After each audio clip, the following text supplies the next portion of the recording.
بسم اللہ الرحمن الرحیم۔ السلام علیکم۔ کویت اردو نیوز کے ساتھ میں ہوں محمد عمر۔ آج کی اس ویڈیو میں کویت سے آج کی تازہ ترین نیوز اپڈیٹ شامل کرتے ہیں۔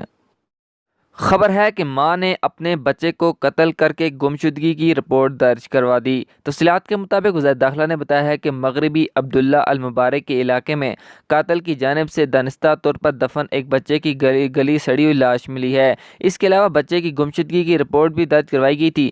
ذرائع کے مطابق فروری میں بچے کو قتل کرنے والی ماں ہی تھی۔ اس نے لاش کو 5 روز تک اپنے گھر میں رکھا اور گمشدگی کی رپورٹ درج کروائی۔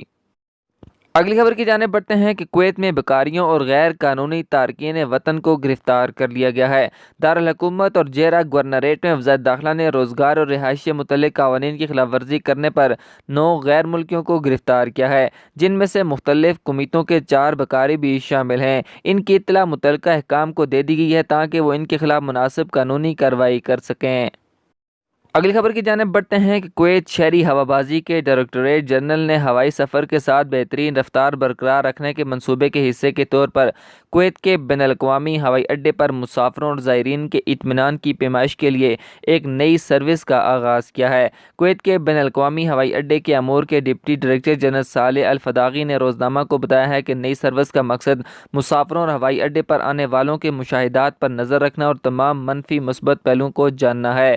انہوں نے وضاحت کی ہے کہ یہ طریقہ کار عوام کو فراہم کی جانے والی خدمات کے معیار کو بلند کرنے میں اہم کردار ادا کرے گا۔ الفداغی نے مزید کہا ہے کہ مسافر ہوائی اڈے کے لانچز میں اپنی رائے دے سکتے ہیں، جس میں ایک بار کوڈ بھی شامل ہے، جس کے ذریعے مسافر یا زائرین کا ڈیٹا اور فون نمبر فراہم کر کے تمام تجاویز، شکایات اور مطالبات حاصل کرنے کے لیے نامزد کردہ الیکٹرانک حصے میں داخل ہو سکتے ہیں۔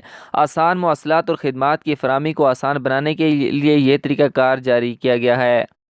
کویت میں انڈین ایمبیسی کے حوالے سے خبر شامل کرتے ہیں کہ انڈین ایمبیسی نے ایک پیغام جاری کیا ہے جس میں بتایا گیا ہے کہ انڈین ایکسپیٹ جو کویت میں پھنسے ہوئے ہیں یا سفر نہیں کر سکے کسی وجہ سے، انڈین سفارت خانہ ان کی پوری مدد کرنے کے لیے تیار ہے۔ انڈین ایمبیسڈر سبی جار نے کہا ہے کہ کسی بھی مسئلے یا پریشانی کی صورت میں ایمبیسی کے ساتھ رابطہ کیا جائے تاکہ ہم مدد کر سکیں۔